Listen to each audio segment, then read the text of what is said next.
الشيطان الرجيم. بسم الله الرحمن الرحيم. الحمد لله رب العالمين،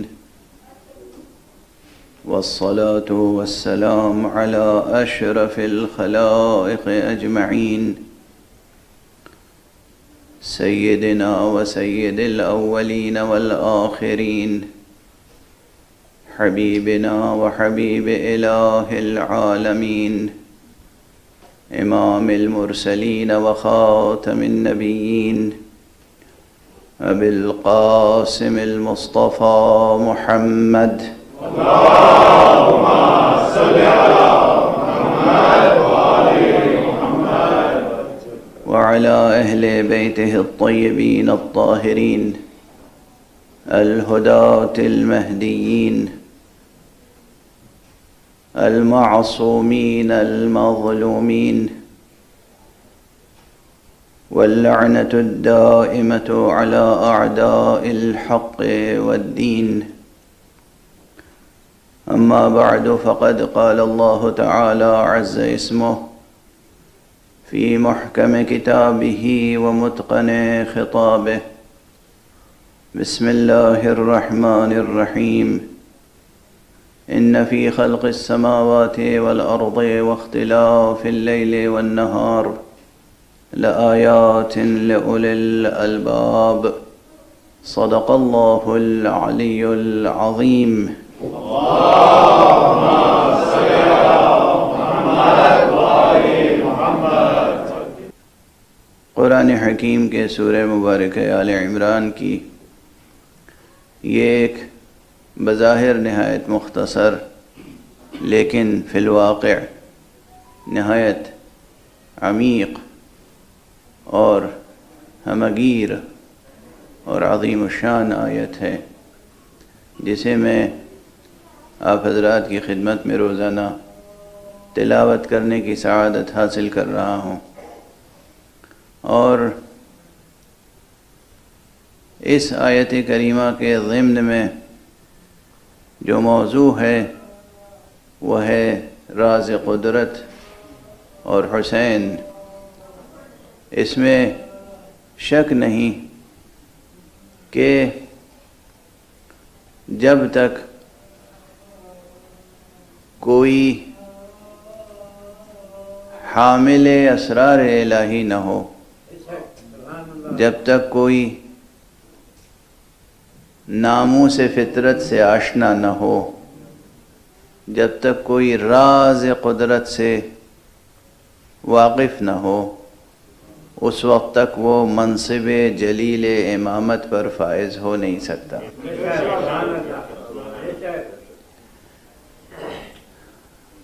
اور اس میں بھی کوئی شک نہیں ہے کہ سرکار سید الشہداء ابو عبداللہ الحسین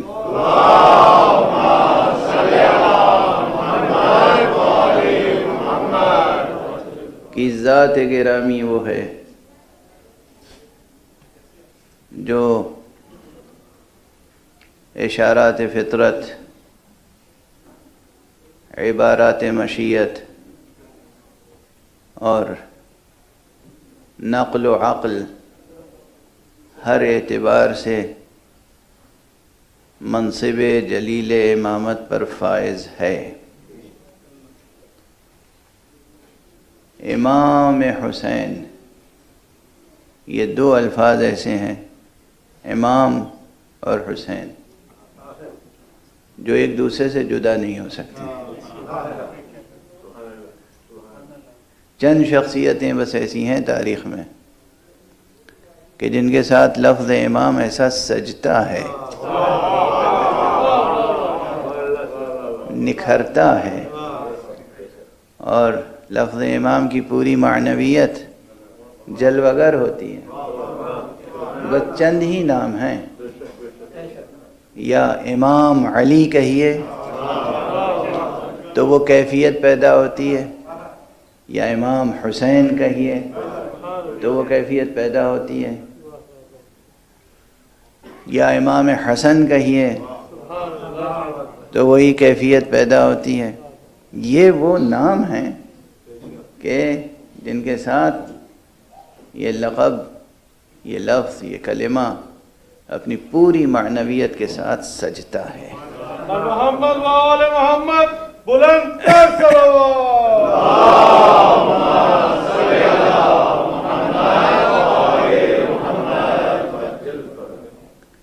تو امام کی لغوی حیثیت جو ہے وہ بس یہ ہے کہ جو چیز سامنے ہو، لیکن امام کی ایک اصطلاحی حیثیت ہے، یعنی ایک ٹرمینالوجی کے اعتبار سے اس کی ایک اپنی ڈیفینیشن ہے۔ اس ڈیفینیشن میں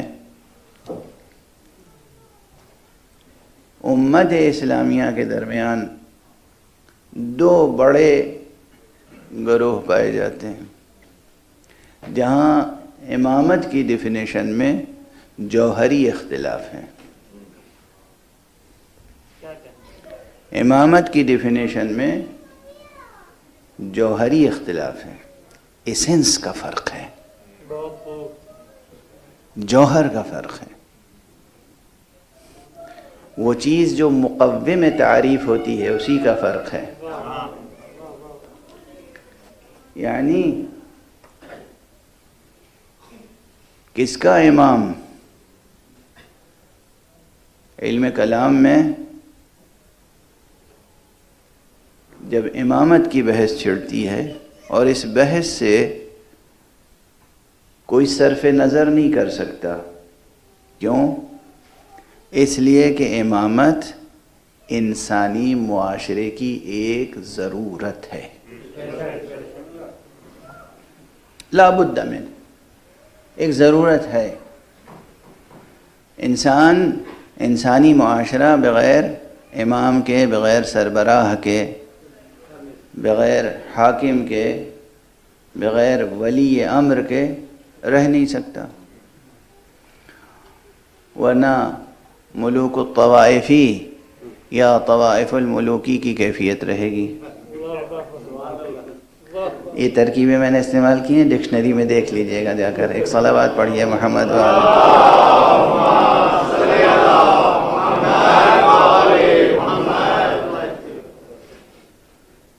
یعنی کوئی ایک صحیح سالم متحد معاشرہ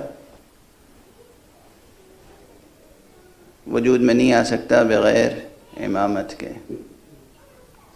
اس پر تقریباً دنیا کے تمام افراد کا اجماع ہے، صرف مسلمانوں کا نہیں۔ انسان کو حاکم چاہیے، ملک کو حکمراں چاہیے، چاہے وہ عادل ہو چاہے ظالم، لا بد من، چاہے وہ عادل ہو چاہے ظالم، حکمراں کی ضرورت ہے۔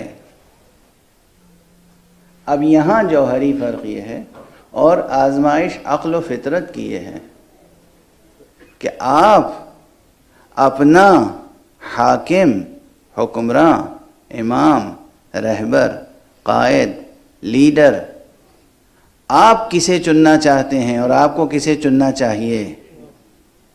مجرم کو یا معصوم کو؟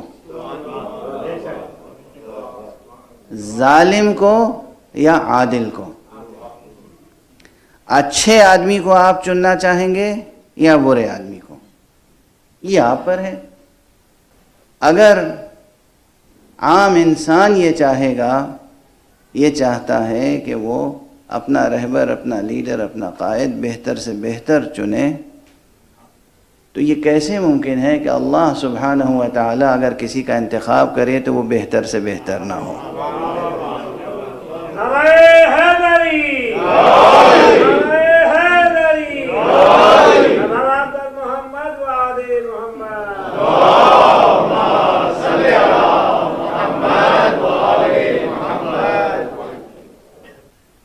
اس بحث میں امت اسلامیہ افسوس ہے کہ کئی مغالطوں کا شکار ہو گئی۔ میں بہت ہلکا لفظ استعمال کر رہا ہوں، مغالطوں کا شکار ہو گئی، اور عوام مغالطوں کا شکار ہو گئے، خواص خلط مبحث میں مبتلا ہو گئے۔ خلط مبحث، مختلف بحثیں ایک دوسرے میں ایسے ملا دی کہ کوئی نتیجہ حاصل نہ ہو پائے، حالانکہ مسئلہ بہت صاف ہے۔ اور پھر اس ضمن میں اسی خلط مبحث کے نتیجے میں اور مغالطوں کے نتیجے میں کچھ سوالات، کچھ شبہات ایسے قائم کر دیے گئے کہ جسے بار بار دہرایا جاتا ہے، بار بار۔ آپ دیکھیں کہ بار بار یہ سوالات اور شکوک و شبہات ابھارے جاتے ہیں۔ پہلے تو ایک غلط مفروضہ فرض کیا، اس پر سوال قائم کیا۔ جیسے میں یہ فرض کر لوں کہ یہ ہال خالی ہے، پھر میں پوچھوں کہ لوگ ہیں یا نہیں۔ مجھے یہ مان کے چلنا چاہیے کہ سامنے مجمع بیٹھا ہوا ہے، میں کسی سے گفتگو کر رہا ہوں، اور میں یہ فرض کر لوں کہ حال خالی ہے۔ یہ کمال علم نہیں ہے کہ ہست کو نیست ثابت کیا جائے، یہ کمال علم نہیں ہے کہ بدیہیات کا انکار کیا جائے، یہ کمال علم نہیں ہے کہ دن کے دوپہر میں اور 2 بجے یا 1 بجے ظہر کے وقت، زوال کے وقت آپ کھڑے ہو کے کہیں دیکھو میں ثابت کر رہا ہوں کہ سورج نہیں ہے۔ یہ کمال علم نہیں ہے، اور ہمارے یہاں اور یہ اس طرح کے مغالطہ آمیز استدلالات بھرے پڑے ہیں ماشاءاللہ مسلمان مفتیوں اور مولویوں کے ہاں۔ افسوس اس بات کا ہے۔ اور جو سوالات قائم کیے جاتے ہیں وہ بھی اسی طرح کے، کہ پہلے تو ایک غلط مفروضہ قائم کیا، یعنی جو فرض کی بات آپ نے وہ غلط ہے، اس غلط مفروضے پر ایک سوال قائم کیا، اب ہمیں مکلف کر رہے ہیں کہ آپ جواب دیجئے۔ سبحان اللہ۔ اور ہمارے ہاں اس کا یہ واضح رہے کہ یہ اسی طرح کا سوال ہے۔ امامت کا قرآن میں کیوں نہیں تذکرہ ہے؟ کہاں تذکرہ نہیں ہے؟ امامت کا قرآن میں تذکرہ نہیں ہے؟ قرآن خود امام ہے، اور قرآن کے مضمون کا محور امامت ہے۔ قرآن مجید کے مضمون کا، موضوع کا محور امامت ہے۔ وہ نظام جو قرآن مجید نے معاشرہ انسانی کی تنظیم کے لیے دیا ہے، اس نظام کا نام امامت و ولایت ہے۔ قرآن مجید کی شان بلاغت وہی کہ جہاں الفاظ کے کوزوں میں معانی کا کوثر سمویا ہوا ہوتا ہے، ایک ایک فقرے میں پوری بحث سموئی ہوئی ہوتی ہے، تو پہلے تو قرآن مجید کے لہجہ شناس بنیے،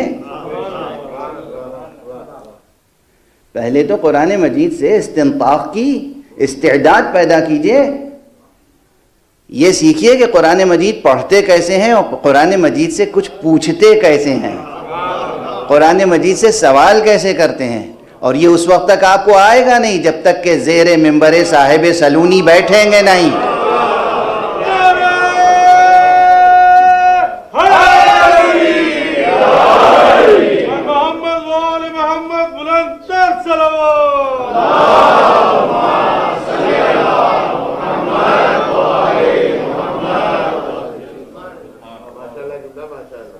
جواب تو میں عرض کروں گا، لیکن بعض نکات کی طرف، جو نکات بہت واضح ہیں لیکن پھر بھی ان کی طرف توجہ دلانے کی ضرورت ہے۔ امامت سے پہلے کیا ہے؟ نبوت، اور نبوت سے پہلے کیا ہے؟ توحید۔ یہ نبوت اور توحید کو بھی کیا آپ نے قرآن سے سیکھا ہے، سمجھا ہے؟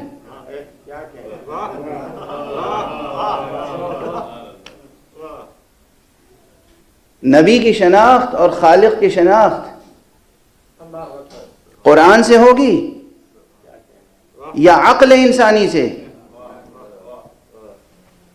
اگر عقل انسانی سے استفادہ نہیں کیا تو قرآن مجید سے نبوت کی دلیل پیش کریں گے تو اس دلیل کو باطل کہا جائے گا منطق کی اصطلاح میں۔ کیوں؟ اس لیے کہ دور لازم آئے گا۔ دور کسے کہتے ہیں؟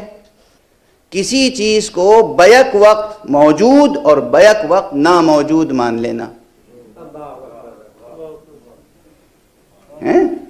یعنی تناقض، واضح تناقض، صریح تناقض۔ محمد وآل محمد صلوات۔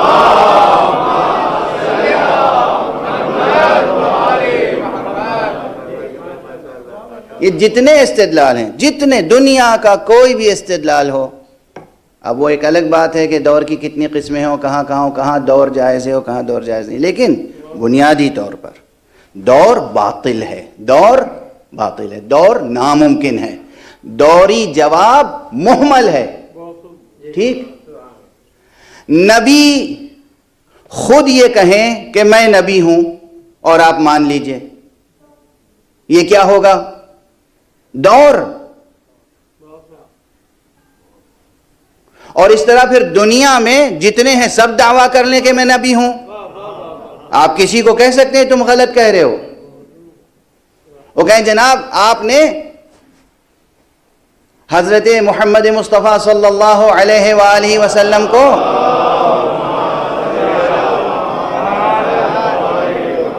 نبی مان لیا اس لیے کہ انہوں نے کہا میں نبی ہوں، آپ نے مان لیا، اور میں بھی کہہ رہا ہوں میں نبی ہوں، آپ مجھے مان لیجئے۔ دنیا کا ہر فرد کہے گا میں بھی کہہ رہا ہوں میں نبی ہوں، آپ مان لیجئے۔ تو وہاں آپ جواب دیں گے ہم نے محمد کو خود دعوی نبوت کے نتیجے میں نبی نہیں مانا، ہم نے پہلے اپنی عقل سے سرکار رسالت مآب کی نبوت پہ دلیل قائم کی، اور جب ہماری عقل نے تسلیم کر لیا کہ یہ نبی ہیں تب ہم نے ان کی ہر بات کو مانا۔ اور ہمارے ہاں اللہ نے نبی کو نبی کہا تو ہم نے نبی کو نبی مانا، عقل نے نبی کو نبی کہا تو ہم نے نبی کو نبی مانا، نبی نے خود کو نبی کہا اور ہم نے نبی مانا، یہ ایسا نہیں ہوا۔ واضح ہے؟ تو اگر قرآن مجید ہی سے نبوت مصطفیٰ ثابت کرنی ہے، صرف قرآن سے، اسی دو چیزیں الگ الگ ہیں، ذہن ان باریکیوں سے گزرے، نبوت ایک الگ حقیقت ہے اور سند نبوت ایک الگ چیز ہے۔ اثبات نبوت عامہ اور اثبات نبوت خاصہ کے لیے دلائل ہیں، واضح ہے یہ بات۔ تو ہم نے محمد صلی اللہ علیہ وآلہ وسلم کو بھی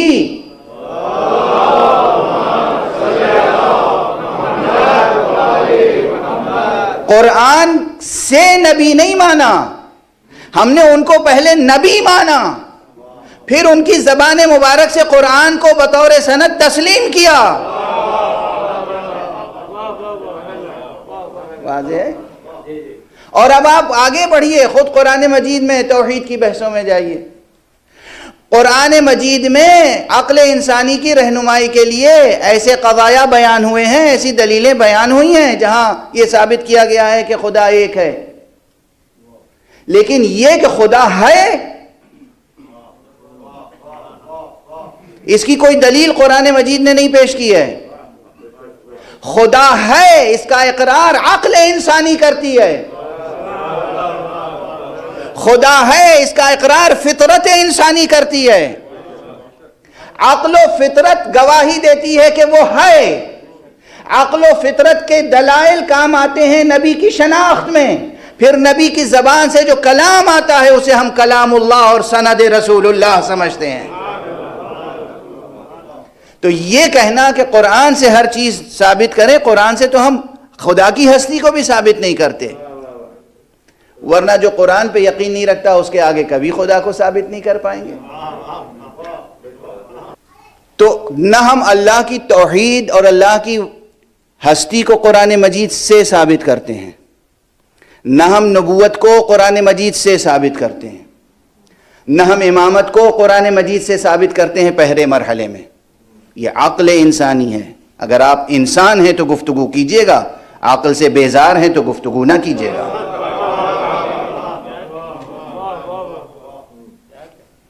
آپ کو عقل دی ہے اللہ سبحانہ و تعالیٰ نے، کس لیے؟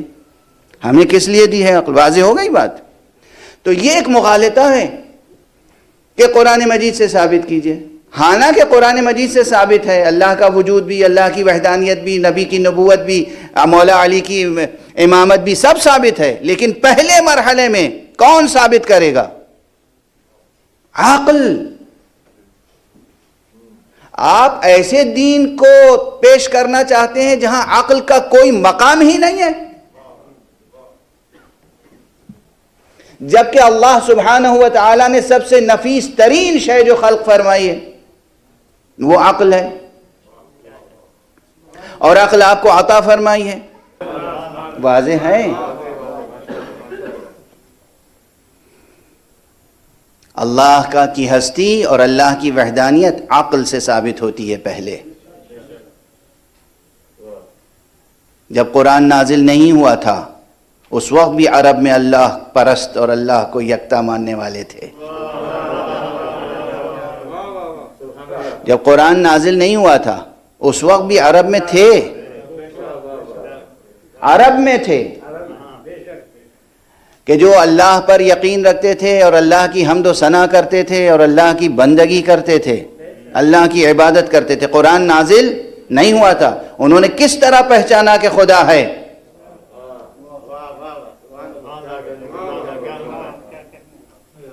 انہوں نے کس طرح پہچانا کہ خدا ہے؟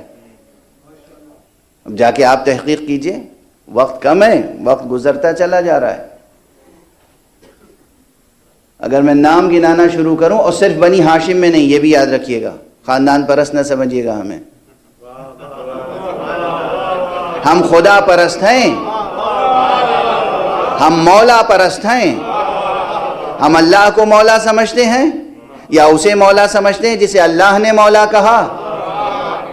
ہم ہر ایک کو اپنا مولا اور آقا اور مقتدی اور سید اور امام نہیں سمجھتے۔ ہم خاندان پرستی کبھی نہیں کرتے، ورنہ ابو لہب پہ لعنت نہ کرتے، ابو طالب پہ سلام نہ کرتے۔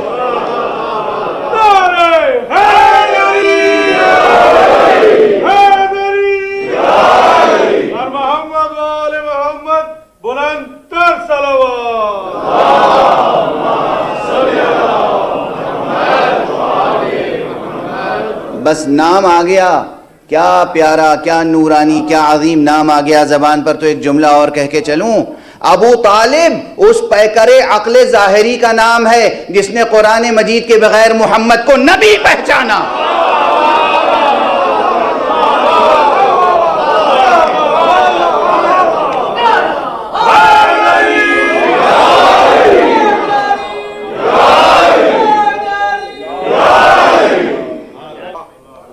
عقل دشمن کی ترکیب تو سنی ہوگی آپ لوگوں نے، بہت سے لوگوں کو لوگ کہتے ہیں یہ شخص، ارے یہ تو عقل دشمن ہے، ہیں؟ ابو طالب چونکہ عقل مجسمہ عقل ہے، جس نے قرآن کے بغیر محمد کو نبی جانا، تو دنیا کے جتنے عقل دشمن ہیں سب ابو طالب کے دشمن ہو گئے۔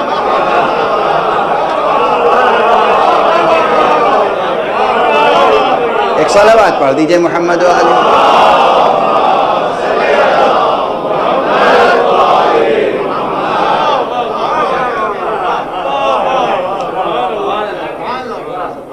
اور مجھے کوئی جھٹلا نہیں سکتا، مجھے کوئی جھٹلا نہیں سکتا اس بات پہ کہ ابو طالب نے اعلان کیا تھا، أَلَمْ تَعْلَمُوا أَنَّا وَجَدْنَا مُحَمَّدًا نَبِيًّا كَمُوسَى خُطَّ فِي أَوَّلِ الْكُتُبِ، کیا تمہیں معلوم نہیں کہ ہم نے محمد کو نبی دیکھا ہے، نبی پایا ہے، اسی طرح جیسے موسیٰ نبی تھے، اور ہم جانتے ہیں کہ محمد علم تعلمو، اس کیا عظیم شعر ہے، یہ کیا عظیم شعر، علم تعلمو انا وجدنا، یہاں دونوں دلیلیں ہیں، ہم نے محمد کو نبی پایا، اور تائید کے لیے دوسرے مصرے میں کہا کہ ہم نے ان کا نام پہلے آنے والی کتابوں میں پایا۔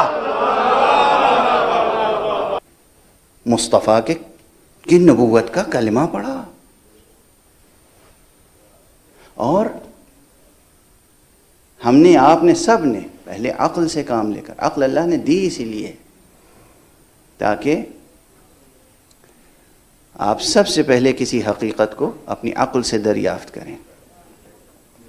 وجود حق عقل سے ثابت ہے، فطرت سے ثابت ہے، فطرت گواہی دیتی ہے کہ کوئی ہے، عقل گواہی دیتی ہے کہ کوئی ہے۔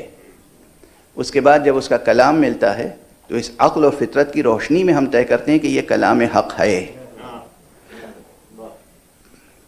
ہم اسی طرح جو تحریف ہو گئی جن کتابوں میں، اس میں دیکھ لیتے ہیں ہماری فطرت، پاکیزہ فطرت استشمام کرتی ہے نکہت کلام کو، اور ہماری عقل فرق کرتی ہے اور کہتی ہے یہ آیتیں اللہ کی معلوم ہوتی ہیں، یہ بندوں نے ڈال دی ہیں اس میں۔ واضح ہے؟ تو عقل، تورات کی ہو ہم پڑھتے ہیں آج عقل کی روشنی میں، انجیل پڑھتے ہیں عقل کی روشنی میں، قرآن بھی پڑھنے کے لیے کہا عقل کی روشنی میں۔ ہاں اب آتی ہیں اس کے بعد تفصیلات، جزئیات، سندیں۔ خدا کی قسم اگر انسان آزادانہ طور پر عقل و فطرت پاکیزہ، عقل سلیم اور فطرت مستقیم کی روشنی میں پورے آدم تائیں دم پوری عالم و آدم کی تاریخ کا مطالعہ کرے تو وہ مطمئن ہوگا اس بات پر کہ لفظ امام اگر کسی پہ سجتا ہے بعد محمد مصطفیٰ صلی اللہ علیہ وآلہ وسلم تو وہ فرزند ابو طالب علی ابن ابی طالب کے علاوہ کوئی دوسری ذات ہو نہیں سکتی۔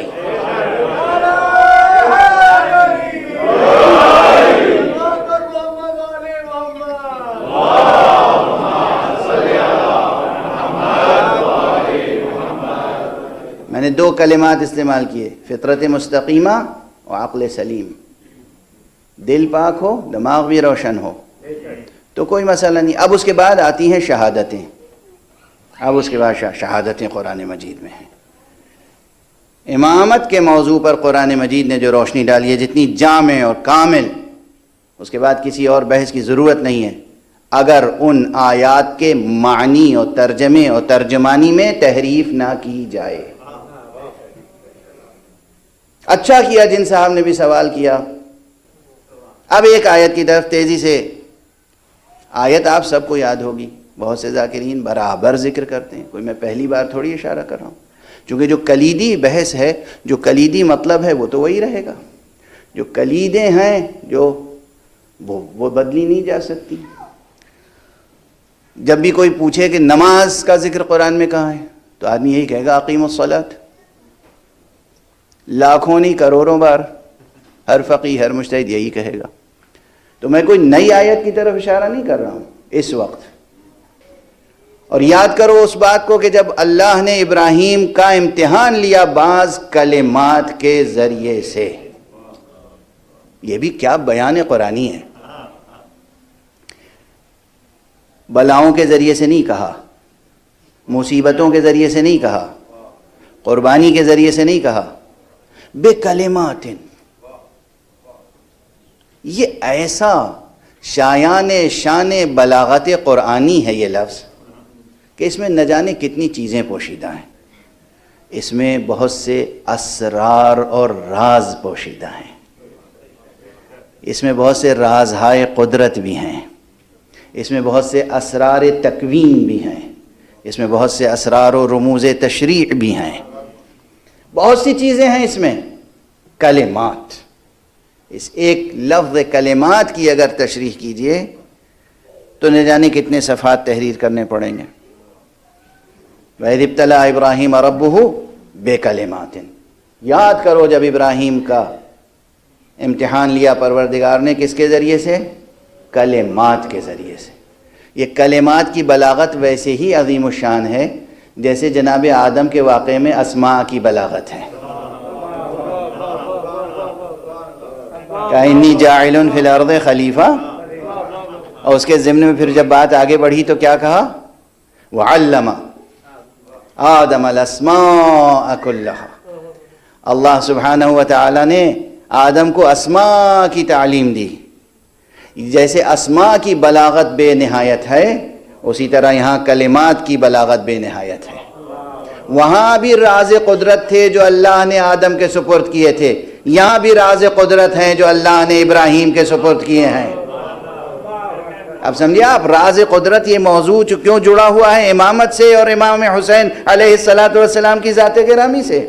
اور اس کے بعد جب کامیاب ہو گئے تو کیا حق سبحانہ و تعالیٰ نے فرمایا؟ انی جاعلک للناس اماما، ابراہیم اب ہم تمہیں تمام انسانوں کے لیے امام بنا رہے ہیں۔ حق سبحانہ و تعالی نے بھی فرمایا کہ لا ینال عہدی الظالمین، دیکھو یہ میرا عہدہ ہے۔ اب سمجھ میں آیا؟ امامت کو کہہ رہا ہے پروردگار یا کسی اور چیز کو؟ اللہ امامت کو اپنی طرف اپنا عہد کہہ رہا ہے یا بندوں کا شورا؟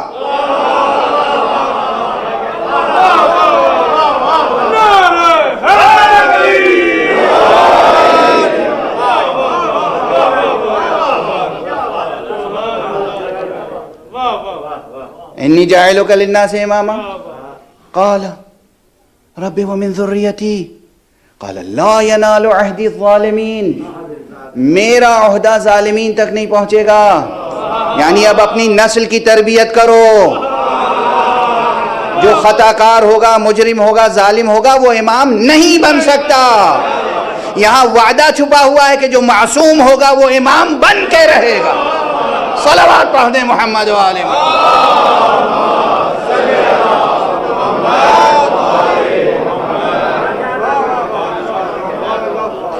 اس ایک بیان قرآنی میں لفظ کلمات کی بلاغت، لفظ امام کا وجود، لفظ عہدی کی بلاغت، لا ینالو عہد الظالمین، یہ پورا مضمون یہاں یہ تین باتیں ثابت ہوتی ہیں کہ امامت الہی منصب ہے، اللہ ہی دیتا ہے، اللہ یہ ظالموں کو نہیں دیتا، معصوم کو دیتا ہے، اور اسے دیتا ہے جسے کلمات و اسرار بھی دیے ہوں۔ یعنی دو چیزیں اہم ثابت ہو گئیں، علم امام اور عصمت امام۔ صلوات پڑھ دیں محمد و آل محمد۔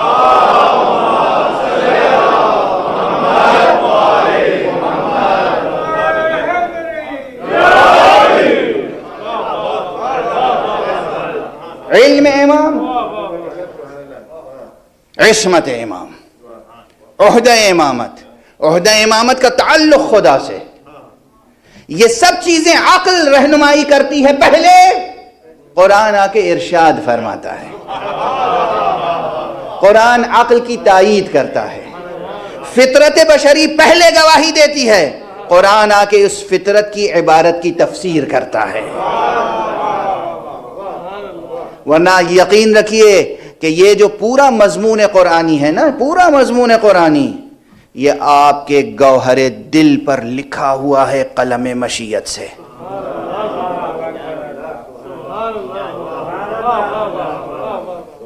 معصوم کی بات الگ ہے، ہم آپ کی بات کر رہے ہیں۔ فطرت، فطرت پاکیزہ، وہ فطرت کے بارے میں پیغمبر اکرم صلی اللہ علیہ وآلہ وسلم نے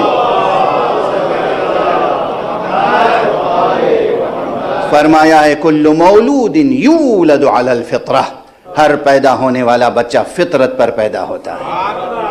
اور فطرت کیا ہے؟ قرآن مجید میں سورہ مبارکہ روم میں چلے جائیے، پڑھیے کہ فَأَقِمْ وَجْهَكَ لِلنَّاسِ حَنِيفًا فِطْرَةَ اللَّهِ الَّتِي فَطَرَ النَّاسَ عَلَيْهَا، تم اپنا رخ حیات، رخ زندگی، سفر زندگی، اپنا وجود، اپنا رخ معین کر لو فطرت کی طرف، وہ فطرت جس پر اللہ نے تمہاری خلقت کو ڈھالا ہے۔ تو واضح ہوئی بات، چیزیں آپ کی فطرت میں موجود ہیں، چیزیں آپ کی عقل کی روشنی میں نظر آ سکتی ہیں، پھر قرآن مجید اس پہ مزید روشنی ڈالتا ہے، تاکید کے ساتھ، تائید کے ساتھ، صراحت کے ساتھ، وضاحت کے ساتھ، تاکہ دل و دماغ میں یہ بات راسخ ہو جائے کہ ہماری عقل جو فیصلہ کر رہی ہے وہ غلط نہیں ہے، تائید وحی بھی حاصل ہے۔ ایک صلوات پڑھ دیجئے محمد وآلہ۔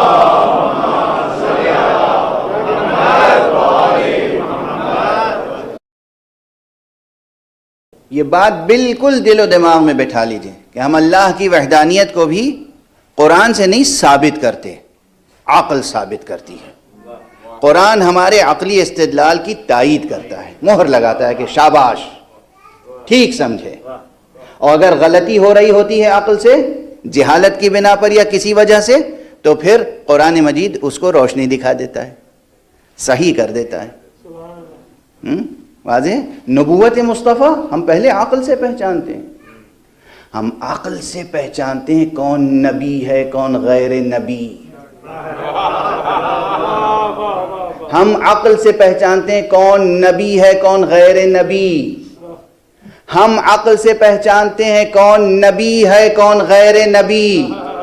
یعنی یہ امتیاز پہلے عقل کے پاس ہوتا ہے کہ ہم برابر نہ سمجھیں.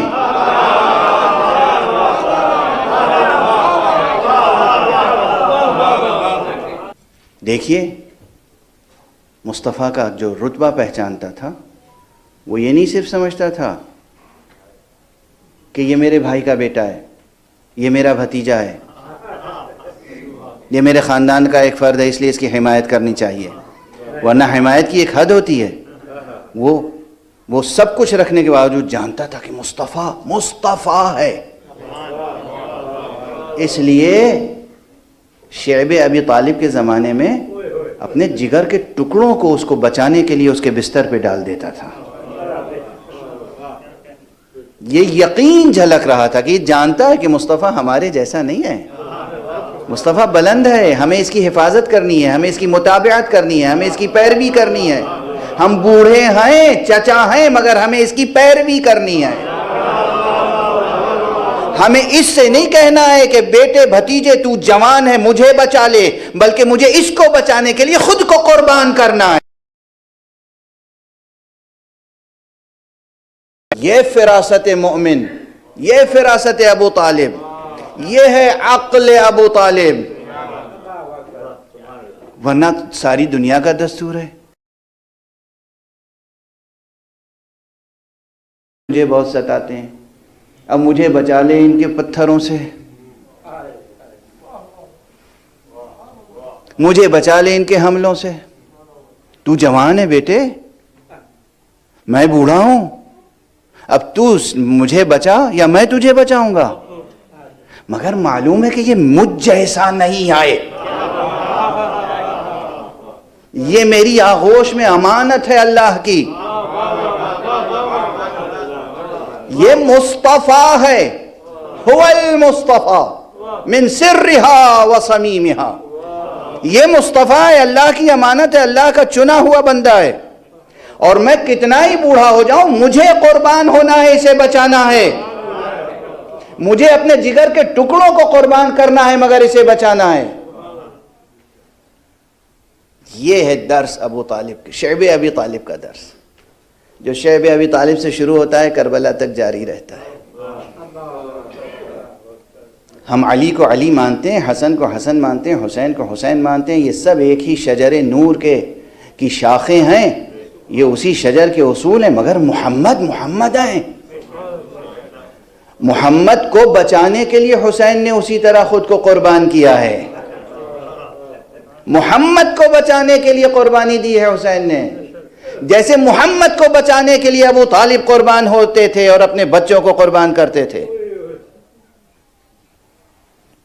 پیغمبر نے کہا تھا انا حسین منی و انا من حسین، لیکن حسین نے خود کو قربان کیا. کس کے لیے؟ محمد کو بچانے کے لیے. واضح ہے؟ بس گفتگو تمام، وقت بالکل ختم ہو چکا. وہ جو تربیت کی تھی نا شعیب ابی طالب میں حضرت ابو طالب نے،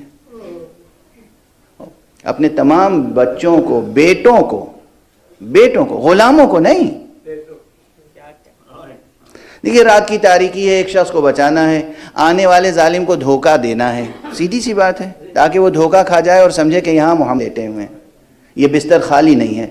بس اتنا ثابت کرنا تھا نا کہ یہ بستر خالی نہیں ہے، محمد کا بستر ہے. کسی غلام کو، کسی نوکر کو، کسی کو لٹا دیتے نہیں. وہ یہ بھی جانتے تھے کہ اس کے بستر پہ ہر ایک نہیں لیٹ سکتا.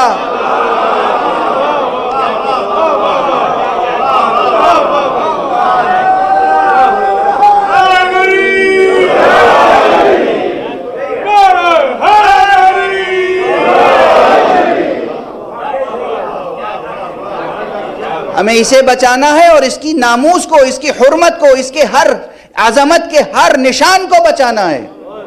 یہ نہیں کہ بس دشمن کو دھوکہ دینا ہے، اسے ہٹا دیا، وہاں کسی نوکر کو بٹھا دیا، وہاں صرف بستر لپیٹ کے رکھ دیا تاکہ دور سے دیکھے کہ ہاں کوئی لیٹا ہوا ہے۔ کیا کیا نہیں ہو سکتا، کیا کیا نہیں ہو سکتا۔ نہیں، اپنے جگر کے ٹکڑوں کو علی کو لٹایا، کبھی جعفر کو لٹایا، کبھی عقیل کو لٹایا۔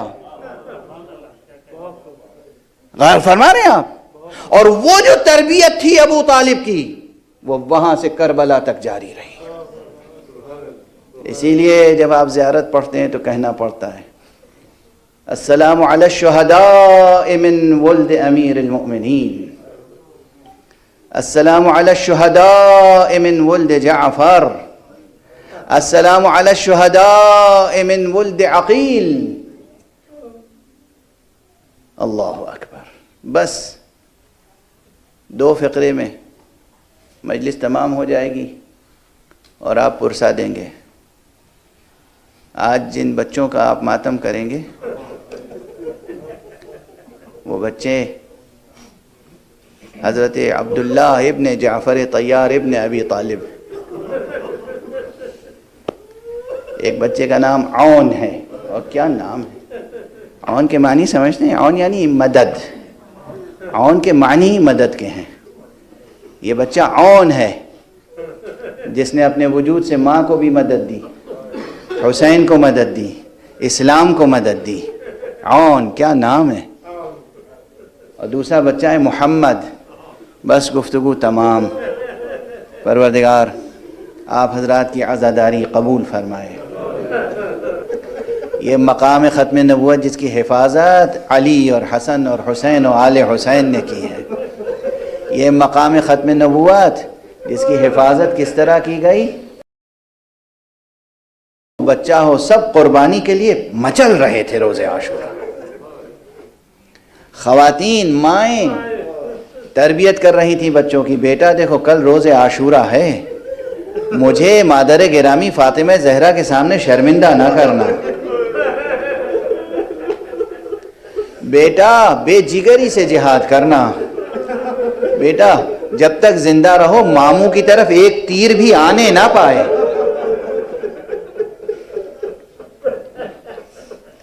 جیسے ہی روز عاشورہ کا سورج طلوع ہوا اور جہاد کربلا کا آغاز ہوا، ویسے ہی سب تڑپ رہے تھے، ایک سے بڑھ کر ایک مسابقت تھی گویا، پہلے میں جان دے دوں، پہلے میں قربان ہو جاؤں، پہلے میں میدان میں چلا جاؤں۔ اور آ کے آقا سے اجازت طلب ہوتے تھے۔ آقا حسین نے جن بچوں کو جینے کے لیے پالا تھا، ان کو مرنے کے لیے جانے دینا آسان نہ تھا، آسان نہ تھا۔ نہ قاسم کو جدا کرنا آسان تھا، نہ اکبر کو جدا کرنا آسان تھا، نہ ان محمد کو جدا کرنا آسان تھا، مگر ادھر زینب کا اصرار، ادھر بچے ماموں کا دامن تھامے کھڑے ہیں۔ میں ان کی ترجمانی کروں، کیا کہہ رہے ہوں گے بچے جب ماموں روک رہے ہوں گے کہ نہیں بیٹا تمہیں جانے کی اجازت نہیں دے سکتا، تو یہی تو کہا ہوگا ماموں جان آپ میری مادر گرامی کا بڑا احترام کرتے ہیں، آپ کی بہن میری ماں زینب کا واسطہ ہے، بس مجھے جانے دیجیے۔ کیا کیا منتیں سماجتیں کر رہے ہیں بچے کس لیے؟ بچے کس لیے؟ جینے کے لیے نہیں، مرنے کے لیے۔ کیا بچے تھے، کیا مائیں تھیں، کیا خاندان تھا، اور کیا سامنے عظیم ہدف اور مقصد تھا۔ ہدف اور مقصد تھا دین، اسلام، توحید، نبوت، امامت، قرآن، یہ تھا مقصد و ہدف۔ سیاست نہیں، امارت نہیں، حکومت دنیا نہیں، خلافت ظاہری نہیں، غلط فہمی میں مبتلا نہ ہو۔ ان کا ہدف اور مقصد رازہائے قدرت کی حفاظت اور منصوبہ مشیت کی تکمیل، اور کچھ نہیں، اور کچھ نہیں ہے، دنیاوی کوئی شائبہ نہیں ہے۔ بس گفتگو تمام۔ بچے جنہیں جینے کا حق ہے وہ مرنے کا اذن چاہتے ہیں، بچے جن کے جینے کی عمر ہے وہ مرنے کے لیے تڑپ رہے ہیں۔ کیا منظر ہے خدا کی قسم! کیسا المناک منظر ہے. اور بالآخر آقا حسین نے سینے سے لپٹایا، پیار کیا، اجازت دی، جاؤ بیٹا جاؤ، ہمیں معلوم ہے تمہارا نام محضر شہادت میں موجود ہے، سعادت نصیب کرو. اور ہاں بچوں، ہمیں یہ بھی اندازہ ہے بہت پیاسے ہو، بہت بھوکے ہو، جاؤ جاؤ خدا حافظ، تمہارے نانا جام کوثر لیے ہوئے انتظار کر رہے ہیں، جاؤ. اور ان کو اجازت دی، محمد کو اجازت دی، دونوں بچے گئے. اور عمریں کم ہیں، عمریں بڑی نہیں ہیں، لیکن جنگ بڑی کی. دشمن بھی حیرت زدہ ہے، بہت سے دشمنوں کو ہلاک کیا، لیکن گئے تھے جام شہادت نوش کرنے کے لیے. تو جام شہادت ملا، نصیب ہوا. جب ایک بھائی گھوڑے سے گرنے لگا، آواز دی ماموں جان میرا آخری سلام. کیا المناک و کربناک آواز تھی، ماموں جان میرا آخری سلام. ادھر محمد کی آواز آئی، ماموں جان میرا بھی آخری سلام. آقا حسین تشریف لے گئے اور میدان میں جا کر دونوں بچوں کے لاشیں اٹھا کر خیمہ گاہ میں لائے. بس 2-3 کلمات آپ سنتے رہتے ہیں، مگر پھر بھی چونکہ یہ واقعیت کی ترجمانی ہے، یہ حقیقت کی ترجمانی ہے، اور اس سے مراتب واضح ہوتے ہیں. امام اپنی جگہ، معصوم اپنی جگہ، مگر معصومہ کربلا جنہیں میں کہتا ہوں، معلوم ہے میں بی بی زینب کو معصومہ کربلا کہتا ہوں. جیسے مولا امام موسیٰ کاظم علیہ السلام کی دختر، آپ کی بیٹی معصومہ قم کہلاتی ہیں، اسی طرح میں مولا امیر المومنین کی اس بیٹی ثانیہ زہرا کو معصومہ کربلا کہتا ہوں. اور آپ پوچھیں گے پھر سکینہ کو کیا کہیں گے؟ میں بی بی سکینہ کو معصومہ شام کہتا ہوں.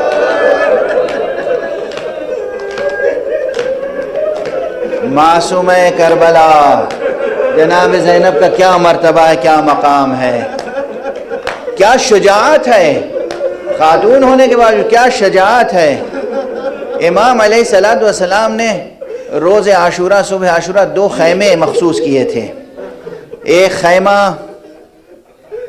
بڑا خیمہ تھا جسے فسطاط کہا جاتا ہے، اور آج تک کربلا معلیٰ میں ایک مسجد فسطاط موجود ہے. مسجد فسطاط خیمہ گاہ سے تھوڑے فاصلے پر. وہ مسجد اب تو چھوٹی سی نظر آتی ہے، اس وقت وہ خیمہ بہت بڑا تھا. وہ فسطاط وہ خیمہ تھا جس میں شب بھر تمام اصحاب یکجا تھے، اور ایک دوسرا خیمہ تھا جس میں تمام اہل بیت کے جوان اور بچے یکجا تھے. جو صبح ہوئی تو یہی فسطاط کس کام آ رہا تھا؟ جو صحابی شہید ہوتا تھا اس کا لاشا لا کے فسطاط میں رکھتے تھے، اور اہل بیت میں سے جب شہید ہوتا تھا کوئی تو اس کو اس خیمے میں لا کے رکھتے تھے جہاں اہل بیت کے بچے شب بھر بیدار رہے. اس خیمے میں جہاں اہل بیت کے افراد آ رہے تھے وہاں کون تھا لاشوں کے استقبال کے لیے؟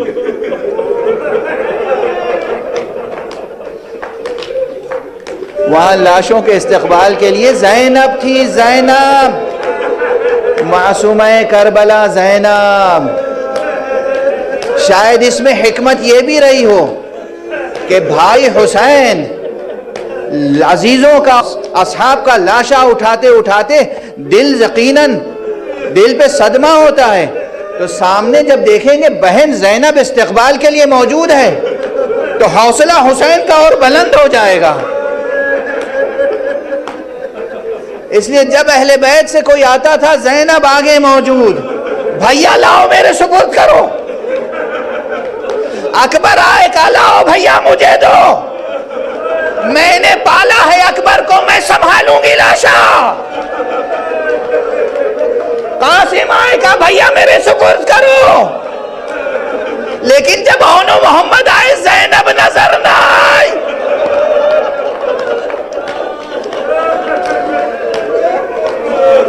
آقا حسین نے پوچھا میری بہن